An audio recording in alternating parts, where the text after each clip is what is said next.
is for living.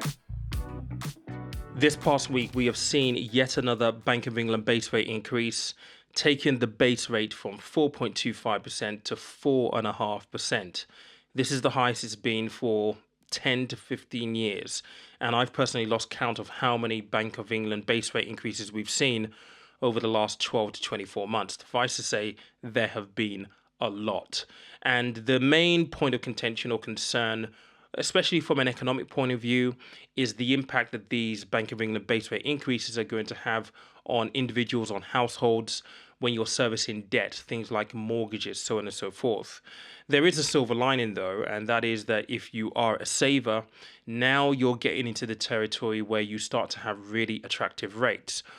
Although, on the savings account, because it is a savings account, you still have to factor in inflation, which is still at a high, considering where we have been historically. We're still at 10.1%.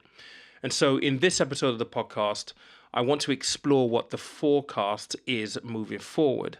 I want to talk a little bit about what they think is going to happen next, according to the numbers that we have out there, and maybe just break them down so that if you're in a position where you're trying to make a decision around your personal finances, you'll have this information to hand to help you make the best decision for you. If you're listening to this on Spotify or any of the audio outlets, this will also be available on the YouTube channel from 12 p.m. So feel free to jump over there at some point when you have a free spare moment. So look, let's just acknowledge the fact that this has always been something that we were expecting. You know, a lot of the time when the Bank of England do things like this, they signpost it. And they have been signposting that this was supposedly or is supposedly going to be the last interest rate hike that we're going to see for this year. This is what they're saying. I'll take that with a pinch of salt, and I'll give reasons a bit later on. In fact, on the YouTube channel later on this evening, I'm going to be doing a deep dive into why I think that actually they're playing a little safe with letting people know what is going to happen. They are firmly leaving the door open to further interest rate rises. And I think that's really important to acknowledge right now. Again, if you're trying to make decisions around maybe your mortgages or restructuring your debt, you're trying to streamline your personal finances. Come along on the channel. It's going to be a live session at 5 p.m. This evening on Monday to talk a little bit more about that. But the forecast at the moment is that we are likely going to see inflation start to fall off a cliff. And that was one of the reasons that they gave as being that we would see this rate rise that we've just seen be the last for the year. So this is the forecast. So in Q2, inflation is supposed to drop from 10.1% down to 7.4%. That's quite a significant drop. In Q3, it is forecast is going to drop from 7.4% to 5.8%. And in Q4, we start getting closer to our 2% target, with it being at 2.9% by Q4 of 2023. Looking into 2024, we move even closer to the 2% target. I think it drops to about 2.7%. This is what they are predicting. Now, it's important to understand what inflation essentially is and how we're seeing that in our pockets, right? How it's manifesting itself in our pockets. Now, inflation is the increase of goods and services around you. So when you start thinking about energy bills, that's probably something that you've most definitely noticed. I know that my energy bill has tripled over the last 12 months or so. You've probably seen similar. So it reflects itself in things like that. It reflects itself in fuel. Put in diesel or petrol in your car. It most definitely reveals itself when you're doing your weekly shop. And in reality, whilst the headline rate of inflation is 10.9%, individuals feel this differently. Depending on your income, depending on where you live, you might have it a little bit more pronounced. But what we do know is that when you look at food items specifically, Inflation's double of what our headline rate of 10.1% is. Actually, it's between 16 and 19% is what is out there at the moment. That's increase in food prices. And because we all shop on a weekly basis, that is something that we tangibly feel in our pockets. Now, I've just mentioned energy there, and my energy bills have tripled over the last 12 months. There are a lot of questions that I often get online. People asking me, well, when are we likely to see energy prices come down? And there is a really interesting graph which I'll be going through in a little bit more in depth tonight on the YouTube channel in the live, which talks about energy prices. Now, energy prices have been coming down from the highs that we've seen over the last 12 months. But for many people, we haven't yet seen that in our pockets. So we've not yet seen that in our direct debits being reduced, so on and so forth. And the reason for that is because there is a 3 month lag on the energy prices actually coming forward to, I guess, the real world, you and I feeling it in our finances directly. And this is one of the reasons why it's being forecast that inflation will drop from 10.1% to 7.4% in Q2 of this year, because that is when we're going to start to see those numbers, those reductions in energy prices start to filter through to our personal pockets specifically. And with a sustained fall in the energy prices, hopefully through the rest of this year, that is going to go a long way to facilitating some of the forecasts the forecast I've just shared with you around what's going to happen to inflation. Now, the reality is that we had a bit of a shock a couple of months ago when inflation went from, I think it was like 10.1% up to 10.4%. We had a very, very small increase, and it was a surprise. We didn't know where that came from. Now, the reason why I think it's very, very important to be aware and, I guess, staying abreast with this is because listening to some of the commentary out there, like I've already said, the Bank of England tend to signpost this stuff ahead of time to prepare the market specifically around what their thinking is.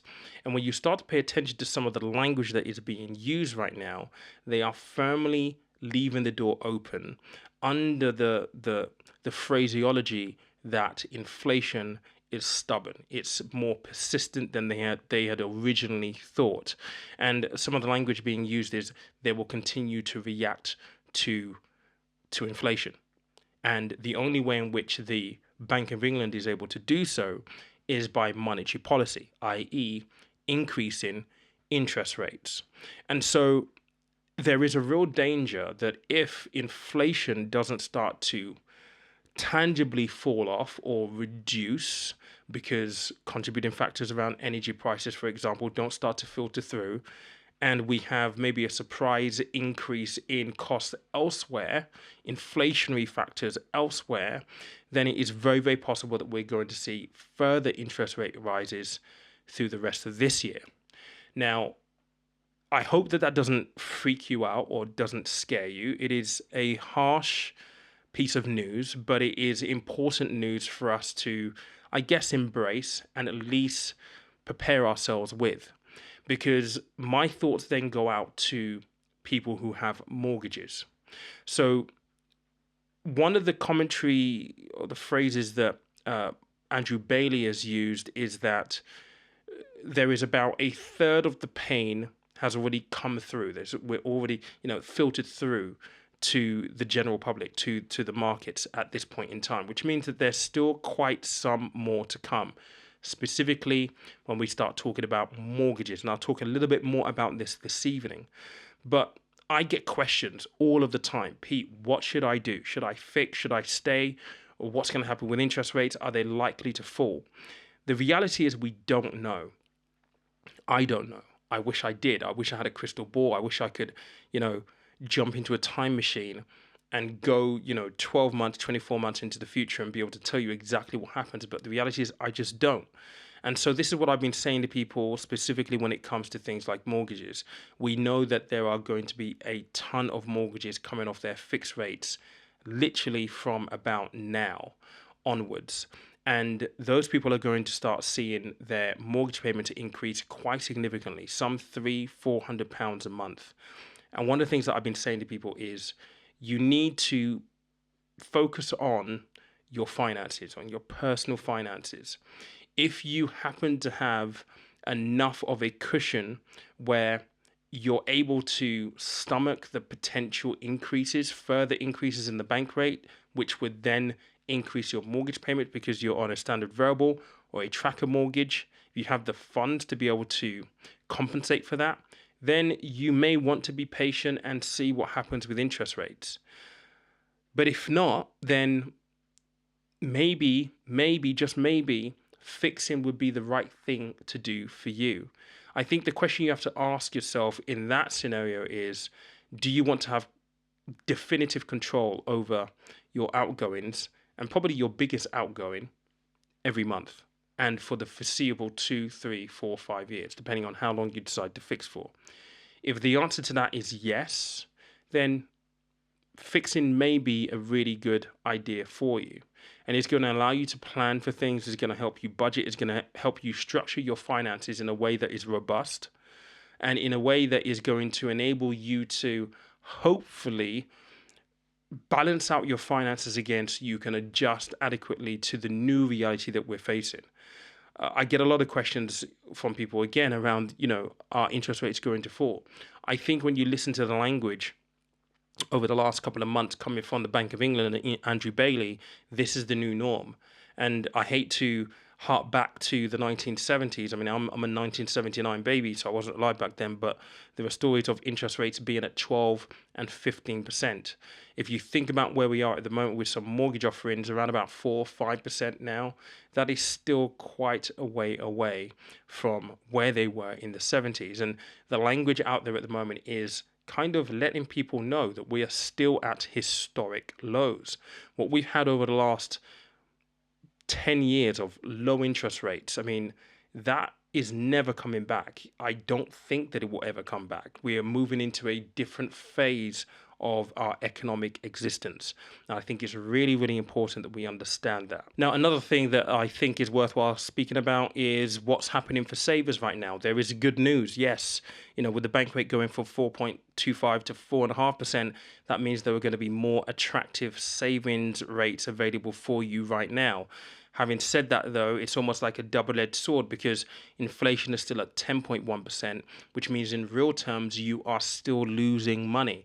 However, we can finally get to a position where your money is working that little bit harder for you. So if you are a saver right now, you're probably going to be looking at the best accounts out there for you. I see a lot of people fixing in to 1 year, 2 year fixed rate accounts or fixed rate bonds. They are very, very good options, but it's worthwhile just noting that if you fix into a 1 year or a 2 year fixed rate and you did that maybe 6 months ago, the rate that was available then is very, very different to the rate that is available now. So it's just worthwhile just understanding that if rates continue to go up, you've locked in at a rate, but equally, if rates go down, you've locked in at a rate as well. And let me just say, it's people often jump around accounts, right? So they'll have, different accounts and they'll chase the highest account that is out there.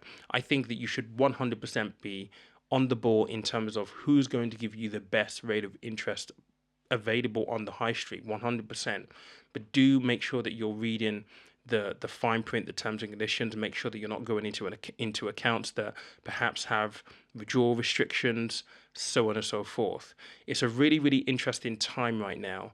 And I think that as we start to see mortgages mature and people come off their fixed rates and shop around for new fixed rates, I think there's going to be a lot of pain out there.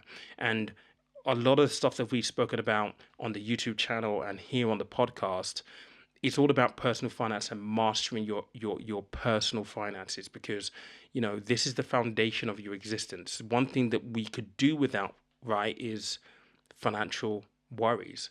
Being worried about how far our pounds and pence are going. And worst of all, not even paying attention to where our money is going. We have to know where our money is going right now. We need to be very proactive. We need to be on the ball. We need to make sure that everything's accounted for, because every penny does count. It really, really does. And there are conversations about side hustles, but the reality is, it's probably easier for you to save a little bit more money than to actually start up a side hustle to earn more money. There are lead times for that. And that isn't to say that, don't, go for a side hustle. 100% develop a side hustle if you can, because I'm a firm believer that if you're able to earn more money, you have more options.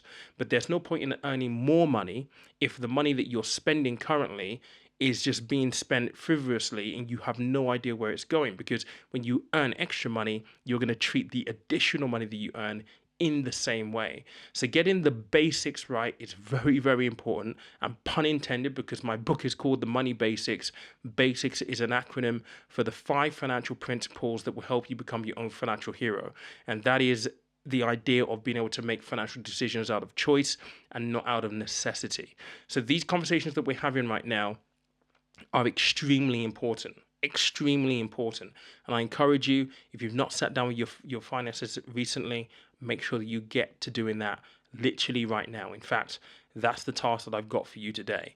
Do you understand where all of your money is going? Every pound, every penny. Do you understand where it's going? Do you have enough of a cushion behind you to give you that peace of mind, that sense of security?